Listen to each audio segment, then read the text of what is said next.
بسم اللہ الرحمن الرحیم۔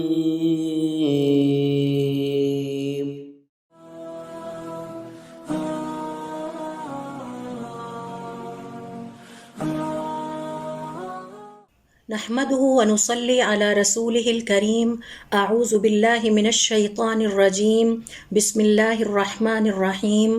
رب اشرح لي صدری ویسر لي امری واحلل عقدۃ من لسانی یفقہوا قولی۔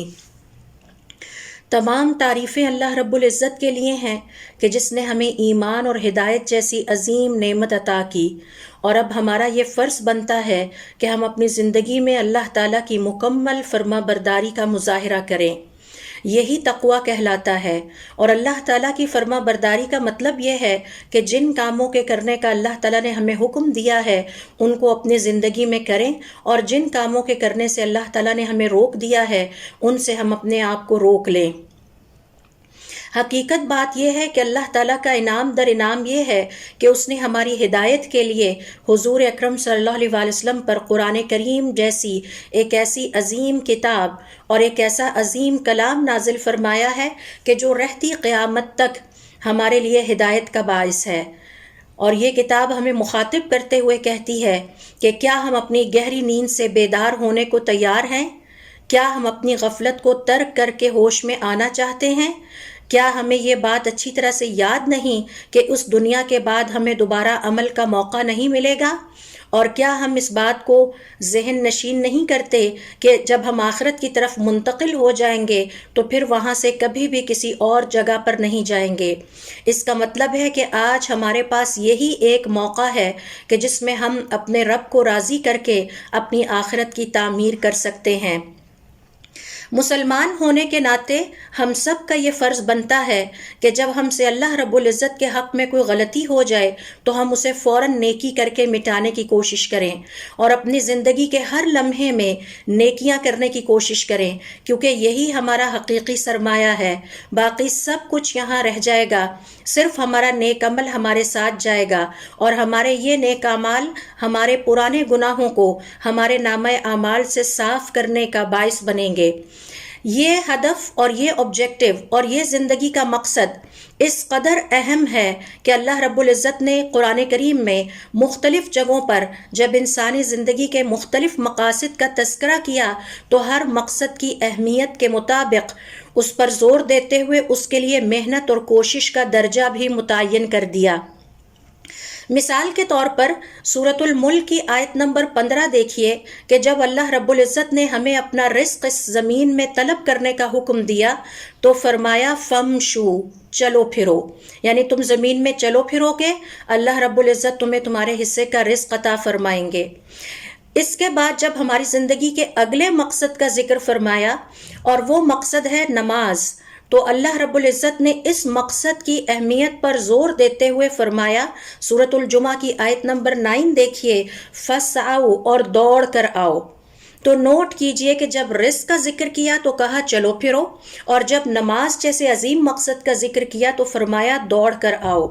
اور جب اللہ رب العزت نے انسانی زندگی کے آخرت کے اہم ترین مقصد کا ذکر کیا اور وہ جنت ہے تو فرمایا سورہ آل عمران کی آیت نمبر 133 دیکھیے، وَسَارِعُوا، اور خوب مقابلہ کر کے پہنچنے کی کوشش کرو، خوب دوڑ دھوپ کرو،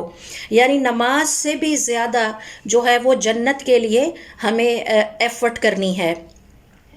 پھر اسی طرح سے سورہ آل عمران کی سورۃ الحدید کی آیت نمبر 21 دیکھیے، جس میں جنت جیسے عظیم ہدف اور زندگی کے مقصد کا ذکر کرتے ہوئے فرمایا وَسَابِقُوا، اور اس تک پہنچنے میں ایک دوسرے سے سبقت لے جانے کی کوششیں کرو۔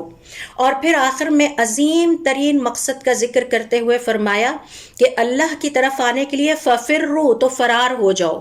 ذرا ان الفاظ پر غور کیجئے، ایک دفعہ پھر میں یہاں دہرائی دیتی ہوں۔ رزق کا ذکر کیا تو سورۃ الملک کی آیت نمبر 15 میں فرمایا فمشو، چلو پھرو، اور نماز کا ذکر کیا تو سورۃ الجمعہ کی آیت نمبر 9 میں ارشاد فرمایا اور دوڑ کر آؤ، اور جنت کا جب ذکر کیا تو فرمایا کہ ایک دوسرے پر سبقت لے جانے کی کوشش کرو، اور پھر جب اللہ رب العزت کی طرف پلٹنے کا ذکر کیا تو فرمایا کہ فرار ہو جاؤ۔ آپ سب جانتے ہیں کہ چلنے پھرنے میں، دوڑ کر آنے میں، سبقت لے جانے میں اور پھر فرار ہونے میں کتنا فرق ہے۔ تو اس سے پتہ چلتا ہے کہ یہ ایک مومن کی زندگی کے مقصد ہیں، اور ہر مقصد کے لیے اسے کس درجے کی جد و جہد اور کس درجے کی کوشش کرنی ہے۔ پھر ہمیں یہاں یہ بھی ذہن میں رکھنا ہے کہ صاحب ایمان ہونے کے ناطے ہمیں چاہیے کہ اپنے ایمان کی حفاظت اور ثابت قدمی کی حفاظت کا بندوبست کریں، ایسے لوگوں کے ساتھ میل جول رکھیں، اٹھیں بیٹھیں، ان کو اپنا ساتھی بنائیں جو زندگی کے اہم ترین مقاصد کو سمجھتے ہوں، جن کے دل سلامت ہوں، جن کے اخلاق بہترین ہوں، جو اپنے رب سے لو لگانے والے ہوں، کیونکہ یہ وہ نیک ساتھی ہیں جو اس خوشبو کی مانند ہے جس کی قیمت وقت کے ساتھ ساتھ بڑھتی چلی جاتی ہے۔ آج کا جو ہمارا ٹاپک ہے وہ ایک ایسا موضوع ہے جو ہر مسلمان مرد اور عورت کی ضرورت ہے، جیسے کہ آج ساری امت کو اس کی ضرورت ہے۔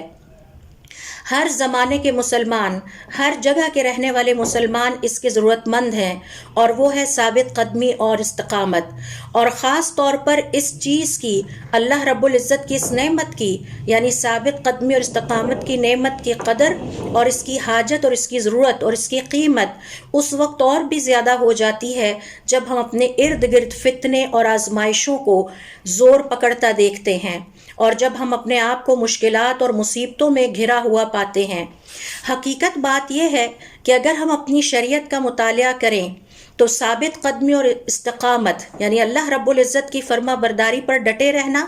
اللہ تعالیٰ کے دین پر ڈٹے رہنا اور اس سے ڈیویٹ یا انحراف نہ کرنا، یہ وہ عظیم خزانہ ہے کہ صرف ایسے ہی شخص کو اس کے کمانے کی توفیق عطا ہوتی ہے کہ جو واقعتاً اللہ رب العزت پر دل سے ایمان لانے والا ہوتا ہے، اور پھر اللہ کی رسی کو مضبوطی سے تھام لیتا ہے، اور پھر دنیا کی کوئی کشش، دنیا کی کوئی آزمائش، کوئی اچھا وقت اور کوئی برا وقت اسے اس کے راستے سے ہٹا نہیں پاتا۔ ہم سب کو قرآن کریم اس حقیقت کی یاد دہانی بھی کرواتا ہے کہ ہم سب اس عظیم خزانے یعنی ثابت قدمی اور استقامت کے ہر حال میں محتاج ہیں،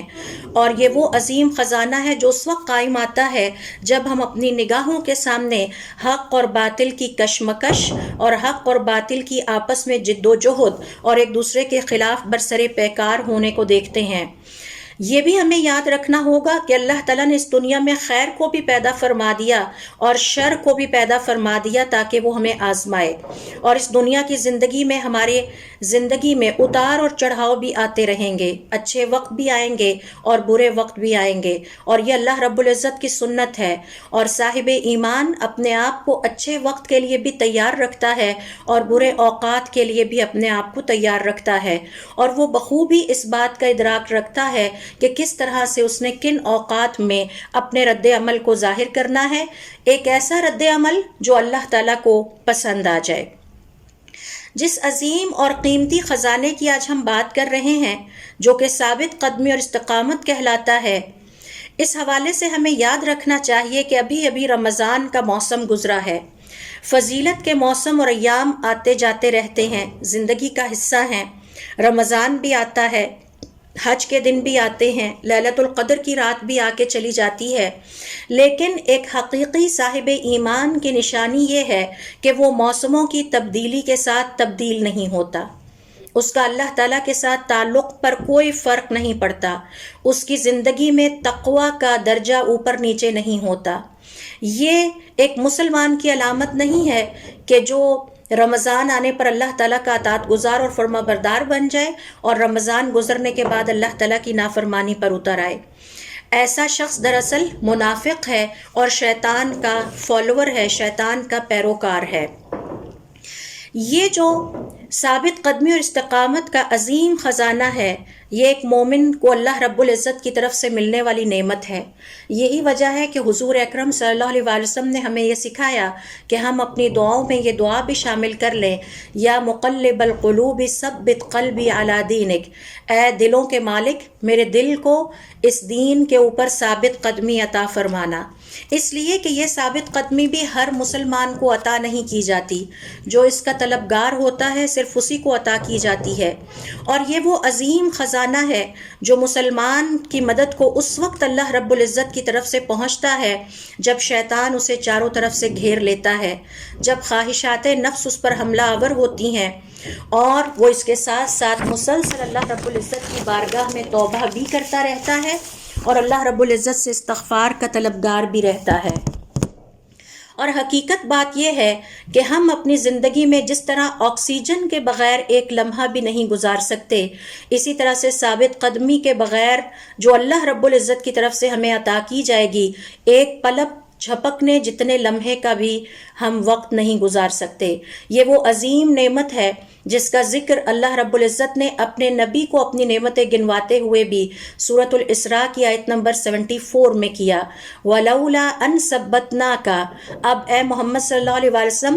اگر ہم آپ کو ثابت قدمی عطا نہ کرتے، لَقَدْ كِدتَّ تَرْكَنُ إِلَيْهِمْ شَيْئًا قَلِيلًا، تو عین ممکن تھا کہ آپ ان کے لیے تھوڑی بہت نرمی کا مظاہرہ کر دیتے۔ تو اللہ رب العزت نے حضور اکرم صلی اللہ علیہ وسلم کو اپنے کلام پاک میں جن نعمتوں کا ذکر کیا ہے اور جو نعمتیں گنوائی ہیں، ان میں سے ایک ثابت قدمی بھی ہے۔ مسلمان ہونے کے ناطے ہمیں یاد رکھنا چاہیے کہ ثابت قدمی ہر فتنے کا علاج اور اس کی دوائی ہے، اور ثابت قدمی کامیابی ہے اور کامیابی ثابت قدمی ہے۔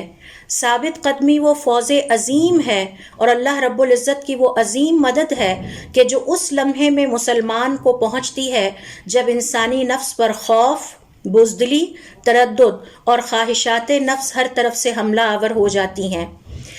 امام احمد ابن حنبل رحمۃ اللہ علیہ سے سوال کیا گیا، اور یہ سوال ان دنوں میں کیا گیا جب وہ فتنہ خلق القرآن کے حوالے سے شدید آزمائش کا شکار تھے۔ ان سے کسی نے سوال کیا، اے ابو عبداللہ، کیا آپ نہیں سمجھتے کہ حق پر باطل غالب آ رہا ہے اور باطل کو طاقت مل رہی ہے جبکہ حق کمزور ہو رہا ہے؟ امام احمد ابن حنبل نے ان مشکل ترین دنوں میں بھی پورے وثوق کے ساتھ، پورے یقین کے ساتھ جواب دیا، کلا، ہرگز نہیں۔ باطل کا حق پر غالب آنے کا مطلب یہ ہے کہ ہمارے دل ہدایت سے گمراہی کی طرف چلے جائیں اور گمراہیوں پر ہمارے دل لگنے لگے، جبکہ الحمدللہ ابھی بھی ہمارے دلوں کا یہ حال نہیں ہے۔ ابھی بھی ہمارے دل حق اور باطل میں فرق کرنے اور حق پر ڈٹ جانے کی خواہش رکھتے ہیں۔ تو امام احمد ابن حنبل رحمۃ اللہ علیہ نے گویا اپنے اس جواب میں یہ ظاہر کر دیا کہ معیار کیا ہے، کسوٹی کیا ہے، ہم کیسے جانیں کہ ہمیں اللہ رب العزت کی طرف سے ثابت قدمی عطا ہو رہی ہے یا نہیں؟ وہ یہ کہ جب ہمارے دل باطل اور حق میں تمیز کریں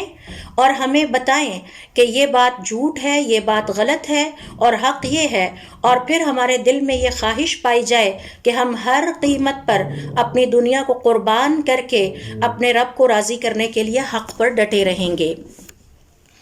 اور حقیقت بات یہ ہے کہ جو شخص اپنے نفس کی اور دل کی اصلاح نہ کر سکا، وہ دوسروں کی اصلاح نہیں کر سکتا، اور جس نے اپنے دل اور اپنے نفس کی اصلاح کر لی، وہ دوسروں کی اصلاح زیادہ آسانی سے کر لے گا۔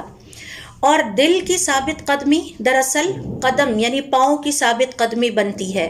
اور اللہ رب العزت نے اس بات کا ذکر قرآن کریم میں بھی کیا ہے۔ سورۃ التوبہ کی آیت نمبر 40 میں اللہ رب العزت کا ارشاد ہے، اِلَّا تَنْصُرُوهُ فَقَدْ نَصَرَهُ اللَّهُ، اگر تم نے اس کی مدد نہیں کی تو اللہ نے اس کی مدد کر دی۔ اِذْ أَخْرَجَهُ الَّذِينَ كَفَرُوا، یاد کرو وہ وقت جب کفار نے اسے اس کے گھر سے نکال دیا۔ ثَانِيَ اثْنَيْنِ إِذْ هُمَا فِي الْغَارِ، جب وہ دو تنہا اس غار میں تھے۔ اِذْ يَقُولُ لِصَاحِبِهِ، جب یہ اپنے ساتھی سے یہ کہہ رہا تھا، لا تحزن ان اللہ معنا، غم نہ کھاؤ، بے شک اللہ تعالی ہمارے ساتھ ہے۔ فانزل اللہ سکینتہ، تو اللہ تعالی نے اپنے پاس سے اس پر سکون طاری کر دیا۔ وَأَيَّدَهُ بِجُنُودٍ، اور اس کی ایسے لشکروں سے مدد کی، لم تروها، جو تمہیں نظر نہیں آتے تھے۔ تو گویا اس وقت میں بھی اللہ رب العزت نے اپنی خاص مدد حضور اکرم صلی اللہ علیہ وسلم اور حضرت ابو بکر صدیق رضی اللہ تعالیٰ عنہ کی کہ انہیں دل کا سکون، اطمینان اور ثابت قدمی عطا کی۔ پھر قرآن کریم کے مطالعے سے ہمیں یہ بھی پتہ چلتا ہے کہ اللہ رب العزت کا یہ وعدہ ہے کہ جو اللہ تعالیٰ کی مدد کرے گا اور ثابت قدمی کا مظاہرہ کرے گا، اللہ رب العزت اس کی مدد کریں گے۔ تو ہے کوئی جو اللہ تعالیٰ کی مدد کا طلبگار ہے، وہ اس بات کو نوٹ کر لے کہ اللہ تعالیٰ کی مدد ان لوگوں کے لیے آتی ہے جو اللہ رب العزت کی مدد کرنے کی نیت اور ارادہ رکھتے ہیں اور پھر اس کے بتائے ہوئے طور طریقوں سے ہٹتے نہیں۔ سورہ محمد کی آیت نمبر 7 میں اللہ تعالیٰ نے اس وعدے کا ذکر کیا ہے، یا ایھا الذین آمنو، اے لوگو جو ایمان لائے ہو۔ نوٹ کیجئے یہاں اللہ تعالیٰ نے یہ نہیں فرمایا یا ایھا الذین اسلموا، اے لوگو جو مسلمان ہو گئے ہو، فرمایا یا ایھا الذین آمنو، اے لوگو جو ایمان لائے ہو، ان تنصروا اللہ ینصرکم، اگر تم اللہ تعالیٰ کی مدد کرو گے وہ تمہاری مدد کرے گا، وَيُثَبِّتْ أَقْدَامَكُمْ، اور تمہیں ثابت قدمی عطا کرے گا۔ تو ہے کوئی جو اللہ تعالیٰ کی مدد کر کے اللہ کی مدد حاصل کرنا چاہے، اور ہے کوئی طلبگار جو اللہ رب العزت سے ثابت قدمی چاہتا ہو، اسے چاہیے کہ سورۃ محمد کی آیت نمبر 7 نوٹ کر لے، اور پھر سورۃ الحج کی آیت نمبر 40 میں اللہ تعالیٰ نے اپنے اس وعدے کا ایک دفعہ پھر ذکر فرمایا، اور اللہ رب العزت سے زیادہ اپنے وعدے کو وفا کرنے والا کوئی نہیں۔ اللہ رب العزت کا ارشاد ہے وَلْيَنْصُرَنَّ اللَّهُ مَن يَنْصُرُهُ، جو اللہ تعالیٰ کی مدد کرے گا اللہ تعالیٰ اس کی ضرور مدد کریں گے۔ سوال یہ پیدا ہوتا ہے کہ ہمیں اس اللہ رب العزت کی عظیم نعمت یعنی ثابت قدمی اور استقامت کی کہاں کہاں ضرورت ہوتی ہے۔ اہل علم کا کہنا ہے، مثال کے طور پر دیکھیے، استاد صالح بن عبداللہ فرماتے ہیں کہ ثابت قدمی کا تعلق دل سے ہے، یہ دل میں سب سے پہلے پائی جاتی ہے۔ اللہ رب العزت کی طرف سے ثابت قدمی دل پر نازل ہوتی ہے،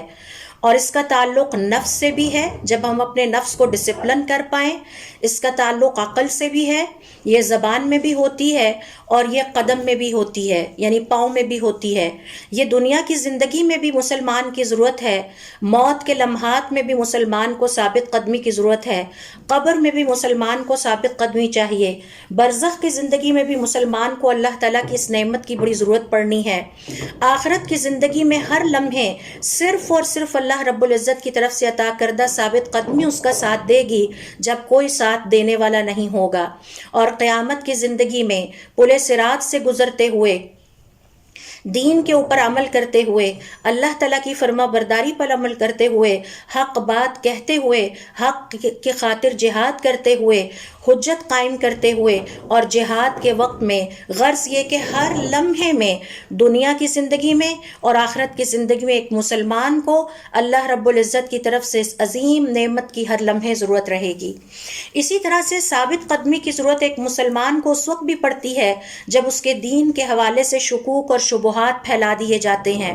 جب خواہشات نفس کا زور ہونے لگتا ہے اور وہ اپنے دین کو کمزور محسوس کرنے لگتا ہے، جب مصیبتیں اسے ہر طرف سے گھیر لیتی ہیں، جب عہدے اور منصب اسے اللہ تعالیٰ کی نافرمانی کے راستے پر چلانے کی کوشش کرتے ہیں، جب مال اسے اللہ تعالیٰ کی نافرمانی پر اکساتا ہے، اور جب اولاد اور خاندان اور اہل و عیال کی محبت میں وندہ ہو کر اللہ تعالیٰ کے احکامات کو چھوڑ دیتا ہے اور ان لوگوں کو خوش کرنے کے لیے اللہ تعالیٰ کی نافرمانی پر چل پڑتا ہے، ایسے میں اسے ثابت قدمی کی بہت ضرورت ہوتی ہے۔ اسی طرح سے ایک مسلمان کو ثابت قدمی کی اس وقت بھی ضرورت ہوتی ہے جب زوئے زمین پر ظلم میں اضافہ ہونے لگتا ہے، اللہ رب العزت کے حق میں سرکشی اور نافرمانی میں اضافہ ہونے لگتا ہے، جب دنیا اس پر برسنے لگتی ہے، اور اس وقت بھی اسے ثابت قدمی کی ضرورت ہوتی ہے جب دنیا اس سے منہ موڑنے لگتی ہے۔ تو کبھی آپ نوٹ کریں گے کہ دنیا ہم پر برسنے لگتی ہے اور کبھی دنیا ہمیں پشت دکھا کر چل پڑتی ہے۔ اسی طرح سے ثابت قدمی کی اس وقت بھی ضرورت ایک مومن کو پڑتی ہے جب وہ دیکھتا ہے کہ استقامت کے راستے پر چلنے والوں کی تعداد تو بہت کم ہے، اور اس کے مقابلے میں جو اللہ تعالیٰ کی نافرمانیاں کر رہے ہیں ان پر اللہ رب العزت کی پے در پے نعمتیں نازل ہو رہی ہیں، تو وہ پریشان ہو کے سوچنے لگتا ہے کہیں وہ غلط فیصلہ تو نہیں کر رہا۔ ایسے میں بھی اسے اللہ تعالیٰ کی طرف سے اس عظیم نعمت کی ضرورت ہوتی ہے، اور اس وقت بھی جب اس کے دل میں یہ شدید خواہش پیدا ہوتی ہے کہ وہ دنیا کے ساز و سامان کو ہر طرح سے اکٹھا کر لے، حلال اور حرام کا فرق کیے بغیر عہدے حاصل کر لے، اختیارات حاصل کر لے، اور معاشرے میں اکڑنے کے لیے اور اترانے کے لیے بہت کچھ اکٹھا کر لے۔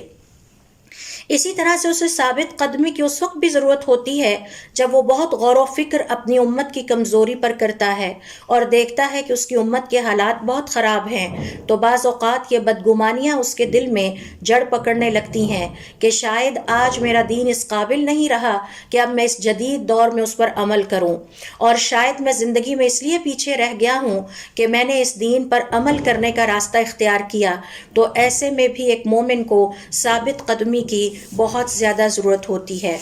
سوال یہ پیدا ہوتا ہے کہ ہم نے اس ثابت قدمی کی حفاظت کیسے کرنی ہے؟ تو اس ثابت قدمی کی حفاظت کرنے کے لیے اہل علم کے مطابق اللہ رب العزت سے حسن ظن رکھا جائے۔ اللہ رب العزت کے بارے میں ہمارا یقین ہونا چاہیے کہ وہ اپنے وعدوں میں سچا ہے۔ اس نے اپنے کلام کا آغاز کرتے ہوئے شروع میں فرما دیا، ذالک الکتاب لا ریب فیہ، یہ وہ کتاب ہے جس میں کوئی شک اور شبے والی بات نہیں۔ ہم دنیاوی چیزوں پر یقین رکھتے ہیں لیکن اپنے دین اور اللہ رب العزت کے حوالے سے شکوک اور شبہات کا شکار ہو جاتے ہیں۔ اسی طرح سے اپنی ثابت قدمی کی حفاظت کرنے کے لیے ہمیں شریعت کی طرف سے عائد کی گئی ذمہ داریوں کو ادا کرنا ہوگا۔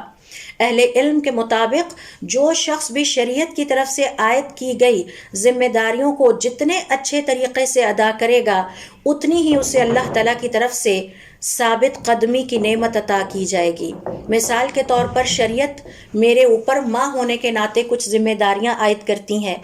شریعت میرے اوپر بہن ہونے کے ناطے کچھ ذمہ داریاں عائد کرتی ہے، شریعت میرے اوپر استاد ہونے کے ناطے کچھ ذمہ داریاں عائد کرتی ہے،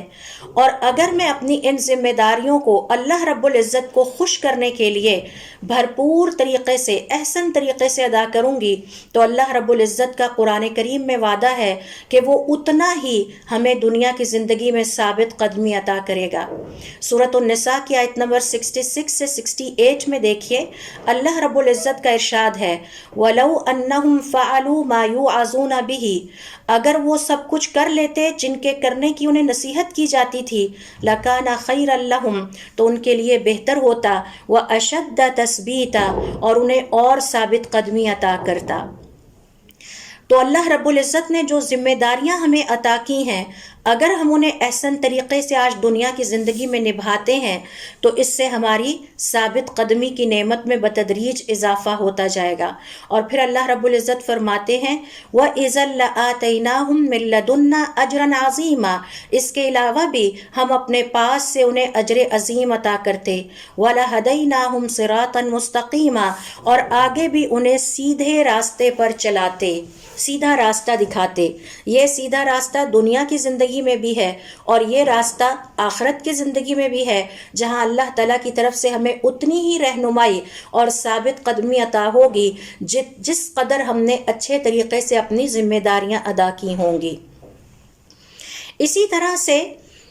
اپنی ثابت قدمی کی حفاظت کے لیے ہمیں ایک اور اہم بات کو اپنے ذہن میں رکھنا ہے۔ ایک اور فیکٹر ہے جو ثابت قدمی کی حفاظت کرتا ہے، وہ یہ کہ جب ہم کوئی نیک عمل شروع کر لیں تو پھر اسے روکے نہیں، اسے لگاتار مسلسل اپنی زندگی میں کیا جائے۔ حضور اکرم صلی اللہ علیہ وسلم اس حوالے سے فرماتے ہیں من صابر علی 12 رکعات، جس نے اپنی زندگی میں 12 رکعتوں پر دن اور رات میں، یعنی 12 جو رکعتیں ادا ہوتی ہیں سنتیں فرض کے ساتھ، ان پر پابندی کی، وجبت لہ الجنت، ایسے شخص کے لیے جنت واجب ہو جاتی ہے۔ تو یہاں کس چیز پر ایمفسس ہے؟ مسلسل لگاتار پابندی سے اس نیک عمل کو کرتے رہنا چاہیے۔ اسی طرح سے ثابت قدمی کی حفاظت کے لیے ایک اور عمل بہت اہمیت رکھتا ہے، اور وہ ہے اللہ رب العزت کی دعوت دیتے رہنا، اپنے نفس کو سمجھاتے رہنا، اپنے پیاروں کو، اپنے گھر والوں کو، اپنے دوست احباب کو، رشتہ داروں کو بار بار اللہ رب العزت کی طرف بلاتے رہیں، اپنے نفس کا محاسبہ کرتے رہیں، اپنے ماحول میں جہاں کہیں اللہ تعالیٰ کی نافرمانی ہوتا دیکھیں اس پر ناپسندیدگی کا اظہار کریں، اس کی نشاندہی کریں، اس کے مقابلے میں سب کو نیک رستے پر چلنے کی دعوت دیں، اللہ رب العزت کی طرف پلٹنے کی دعوت دیں۔ اس کے نتیجے میں اللہ رب العزت کی طرف سے وعدہ ہے کہ وہ آپ کی ثابت قدمی میں اضافہ فرمائے گا۔ اسی طرح سے ثابت قدمی کے حوالے سے دیکھیے کہ حضور اکرم صلی اللہ علیہ وسلم نے ہمیں جو دعائیں سکھائی ہیں ان میں سے ایک ہے حسبنا اللہ و نعم الوکیل۔ ہر طرح کے حالات میں ان دعاؤں کو کثرت سے پڑھا جائے، اور ہم سب جانتے ہیں کہ یہ دعا حضرت ابراہیم علیہ السلام نے اس وقت پڑھی تھی جب ان کی قوم نے ان کو آگ میں جھونک دیا تھا۔ ثابت قدمی کے حوالے سے اور دین پر استقامت کے حوالے سے ہمیں یہ بھی ذہن میں رکھنا ہوگا کہ ہم ان باتوں کو اپنی خاطر میں نہ لائیں کہ اللہ تعالیٰ کے فرما برداروں کی تعداد کم ہے یا زیادہ ہے۔ زندگی میں کبھی یہ سوچ کر فیصلہ نہ کیجئے کہ باطل کے راستے پر چلنے والوں کی تعداد زیادہ ہے، اللہ تعالیٰ کے نافرمانوں کی تعداد زیادہ ہے، لہٰذا ہم بھی اللہ تعالیٰ کی نافرمانیاں ہی کریں گے۔ نہیں، یہ بہت غلط فیصلہ ہے، یہ بہت احمقانہ فیصلہ ہے۔ عقل مندی کا فیصلہ یہ ہے کہ چاہے اللہ رب العزت کی فرما برداری کرنے والے لوگ کم ہوں یا زیادہ ہوں، ہم اللہ تعالیٰ کی فرما برداری کے راستے کو نہ چھوڑیں۔ چاہے اللہ تعالیٰ کی فرما برداری کرنے والے کمزور ہوں یا طاقتور ہوں، ہم اللہ تعالیٰ کی فرما برداری اور اس کے دین پر ثابت قدمی کا مظاہرہ کرتے رہیں۔ اس بات کو یاد رکھنا چاہیے کہ اللہ رب العزت کو خوش کرنا ہماری زندگی کا مقصد ہے، اہل باطل کو خوش کرنا اور ان کے طور طریقے اپنانا ہماری زندگی کا مقصد نہیں ہے۔ اسی طرح سے اگر ہم قرآن کریم کا مطالعہ کریں تو ہمیں بہت سارے انبیاء کی مثالیں دے کر اللہ رب العزت نے قرآن کریم میں سکھایا ہے کہ کس طرح سے اللہ کے پیارے بندوں نے اپنی زندگی میں ثابت قدمی کا مظاہرہ کیا۔ حضرت نوح علیہ السلام کی مثال لے لیجئے کہ جو اپنی قوم کو 950 سال تک اللہ رب العزت کی فرما برداری کا پیغام دیتے رہے، لیکن ان کی قوم نے ان کا پیغام سننے سے اور ماننے سے انکار کر دیا۔ نہ صرف انکار کر دیا بلکہ ان کو قتل کرنے کا فیصلہ کر لیا اور ان کو اپنی سرزمین سے نکالنے کا فیصلہ کر لیا۔ اس کے باوجود حضرت نوح علیہ السلام اللہ رب العزت کی فرما برداری سے باز نہیں آئے، اور انہوں نے اپنی قوم کو چیلنج کرتے ہوئے فرمایا کہ تم جو فیصلہ اپنے لیے کرنا چاہتے ہو کر لو، اپنے تمام معبود بھی اکٹھے کر لو، ان سے مدد بھی طلب کر لو، اور اس کے بعد تم جو فیصلہ اپنے لیے کرنا چاہو کر لو، لیکن میں اپنے اس پیغام سے باز نہیں آؤں گا، نہ ہی میں تمہارے طور طریقوں پر چلوں گا تاکہ تم مجھ سے راضی ہو جاؤ۔ یقیناً آج سوچئے کہ ہم مسلمان اپنے معاشرے کے خوف سے کبھی بھی اپنے معاشرے کے طور طریقوں سے منہ موڑنے کی جرت نہیں کر پاتے، اور یہ ہماری بزدلی ہے اور دین کے حوالے سے ہمارے اندر غیرت کے نہ ہونے کا مظاہرہ ہے۔ تو ذرا تصور کیجئے کہ ایک شخص تنہا کھڑا اپنی پوری قوم کے سامنے 2 ٹوک اپنا موقف رکھتا ہے۔ یہ طاقت اس کو کس نے عطا کی؟ یہ قوت اس کو کس نے عطا کی؟ یقیناً یہ اللہ رب العزت کی طرف سے عطا کردہ ثابت قدمی کی وہ عظیم نعمت تھی جو ان کے شامل حال تھی، لیکن آج ہمارے شامل حال نہیں ہے۔ ہمیں تو اس بات کا ادراک اور شعور بھی نہیں ہے کہ اللہ تعالیٰ کی نعمتوں میں سے ثابت قدمی بھی شاید کوئی نعمت ہوتی ہے۔ اور پھر ہم سب جانتے ہیں کہ جب حضرت نوح علیہ السلام اپنے رب کے راستے پر ڈٹے رہے تو آخر میں اللہ رب العزت نے انہیں اور ان کے ماننے والے چند افراد کو، یہاں میں نے چند پہ زور اس لیے دیا ہے کہ ہم ابھی سیکھ آئے ہیں کہ ثابت قدمی کی نعمت اللہ تعالیٰ سے جب طلب کریں تو کبھی اس دھوکے میں نہ پڑیں کہ اللہ تعالیٰ کے فرما برداروں کی تعداد تو کم ہے، سیدھے راستے پر چلنے والوں کی تعداد تو کم ہے، یہ ہمیشہ سے کم رہی ہے۔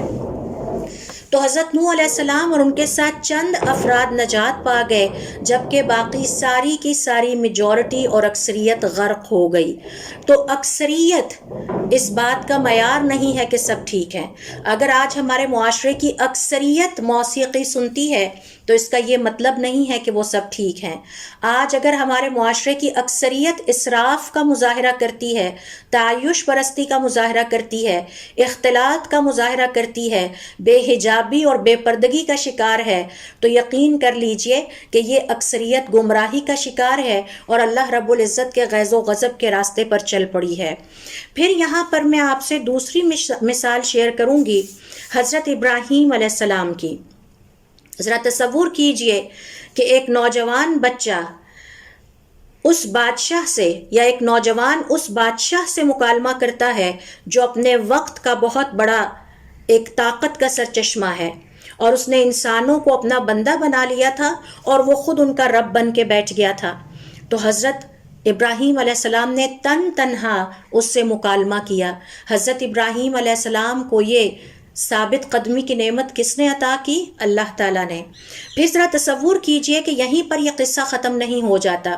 حضرت ابراہیم علیہ السلام اپنی قوم سے جو کہ ستاروں کی پوجا کرتی ہے، بتوں کی پوجا کرتی ہے، ان سے بھی مکالمہ کرتے ہیں۔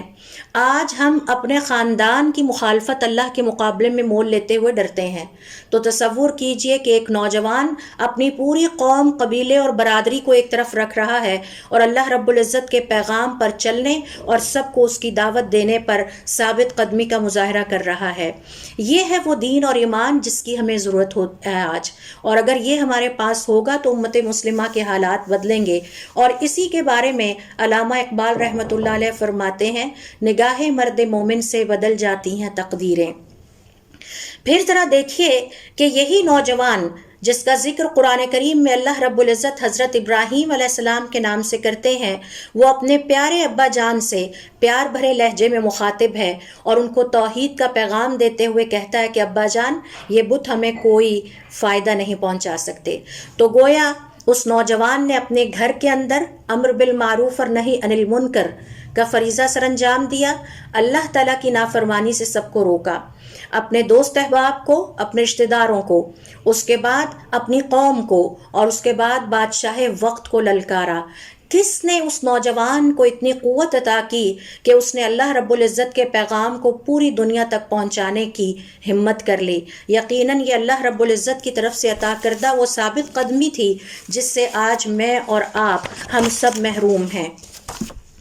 پھر اسی طرح سے دیکھیے قرآن کریم ان مثالوں سے بھرا پڑا ہے۔ حضور اکرم صلی اللہ علیہ وسلم کی سیرت طیبہ کی طرف آتے ہیں اور دیکھتے ہیں کہ حضور اکرم صلی اللہ علیہ وسلم نے کس طرح سے اپنی زندگی میں ثابت قدمی کا مظاہرہ کیا۔ اس حوالے سے میں نے ابھی آپ سے سورۃ التوبہ کی آیت نمبر 40 شیئر کی تھی کہ جس میں غار میں حضور اکرم صلی اللہ علیہ وسلم اپنے ساتھی سے فرما رہے ہیں، لا تحزن ان اللہ معنا، غم نہ کریں، بے شک اللہ تعالی ہمارے ساتھ ہے۔ دشمن چاروں طرف پھیل گیا ہے، نکلنے کی کوئی راستہ یا تدبیر نظر نہیں آتی، اپنا وطن تک چھوڑ دیا۔ آج ہمارے اندر تو یہ ہمت اور جرت نہیں ہے کہ ہم اپنا دین اور ایمان بچانے کے لیے اپنا وطن تو کجا، ہم اپنی اولادوں کی مخالفت میں بزدل ہو جاتے ہیں اور اولادوں کے خوف میں اللہ تعالیٰ کے احکام کی نافرمانیاں کرتے رہتے ہیں۔ محلے داروں، رشتہ داروں اور دوست احباب کے سامنے اپنی ناک اونچی رکھنے کے لیے اللہ تعالیٰ کی نافرمانیاں کرتے رہتے ہیں۔ تو کس نے حضور اکرم صلی اللہ علیہ وسلم کو یہ ثابت قدمی عطا کی؟ یقیناً یہ نعمت انہیں اللہ رب العزت کی طرف سے عطا ہوئی۔ پھر اسی طرح یہاں آپ سے میں ایک مثال اور شیئر کرتی ہوں، اور یہ مثال اماں خدیجہ رضی اللہ تعالی عنہا کی ہے۔ جب حضور اکرم صلی اللہ علیہ وسلم پر پہلی وحی نازل ہوتی ہے اور وہ گھبرائے ہوئے گھر کی طرف پلٹتے ہیں اور حضرت خدیجہ رضی اللہ تعالی عنہا سے اس کا ذکر کرتے ہیں، تو اماں خدیجہ کیا فرماتی ہیں؟ کلا، ہرگز نہیں، واللہ، خدا کی قسم، لا یخزیک اللہ ابدا، اللہ تعالیٰ آپ کو کبھی رسوا نہیں کرے گا۔ انک لتصل الرحم، آپ تو رشتہ داروں کے ساتھ بڑا اچھا سلوک کرتے ہیں۔ وتحمل الکل، دوسروں کے بوجھ اٹھاتے ہیں۔ وتکسب المعدوم، جس کے پاس نہیں ہوتا اسے عطا کرتے ہیں۔ وتقری الضیف، اور مہمان کی بڑی عزت کرتے ہیں۔ وتعین علی نوائب الحق، اور مشکلات میں دوسروں کے کام آتے ہیں۔ حقیقت بات یہ ہے کہ اماں خدیجہ رضی اللہ تعالیٰ عنہا ایک خاتون ہونے کے ناطے اس وقت اس قدر ثابت قدمی کا مظاہرہ کر رہی ہیں. کیوں؟ اس لیے کہ اللہ تعالیٰ نے ان کو ثابت قدمی کی وہ نعمت ان لمحات میں عطا کی. آج ہمارے ارد گرد فتنوں میں اضافہ ہوتا چلا جا رہا ہے. ہر آنے والا دن ہماری زندگی میں ایک بھیانک فتنے کا باعث بنتا ہے. ہر آنے والا دن ہمیں یہ سوچنے پر مجبور کر رہا ہے کہ ہم کس طرح سے اپنے دین ایمان کی حفاظت کرتے ہوئے کسی طرح اس دنیا سے ایک دفعہ گزر جائیں تاکہ آخرت کے امتحان میں کامیاب ہو سکیں اور حقیقی زندگی میں اللہ رب العزت نے جو وعدے ہم سے کر رکھے ہیں ہم ان وعدوں کو پہنچ سکیں. تو اس کے لیے ہمیں اپنی زندگی میں جن نعمتوں کی ضرورت ہے ان میں سے ایک یہ بھی ہے کہ اللہ رب العزت سے ہم دعا کریں کہ اللہ تعالیٰ مجھے ثابت قدمی عطا فرما. بالکل ویسی ہی ثابت قدمی جو آپ نے اپنے پیارے بندوں اپنے پیارے انبیاء کو عطا کی تھی اور ان نیک خواتین کو عطا کی جن کا ذکر اللہ تعالیٰ نے قرآن کریم میں فرمایا ہے. فرعون کی بیوی حضرت آسیہ علیہ السلام جس ثابت قدمی کا مظاہرہ کرتی ہیں وہ میرے لیے اور آپ کے لیے مثال ہے.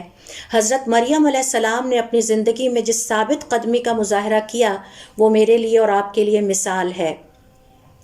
مومن یا حقیقی صاحب ایمان گرگٹ کی طرح رنگ بدلنے والا نہیں ہوتا کہ صبح کو وہ مومن ہو اور دوپہر کو وہ اللہ تعالیٰ کا نافرمان اور کافر ہو جائے اور شام کو وہ منافق ہو جائے. حقیقی صاحب ایمان پر وقت بدلتے رہتے ہیں لیکن وہ کبھی بھی بدلتا نہیں. یہ وہ پیغام ہے جو ہمیں اللہ تعالیٰ کے نیک بندوں نے اور نیک بندیوں نے قرآن کریم میں دے دیا ہے. اور میری اور آپ کی زندگی کا امتحان بھی یہ ہے کہ نیکی کے موسم آتے جاتے رہیں گے. رمضان آئے گا اور چلا جائے گا،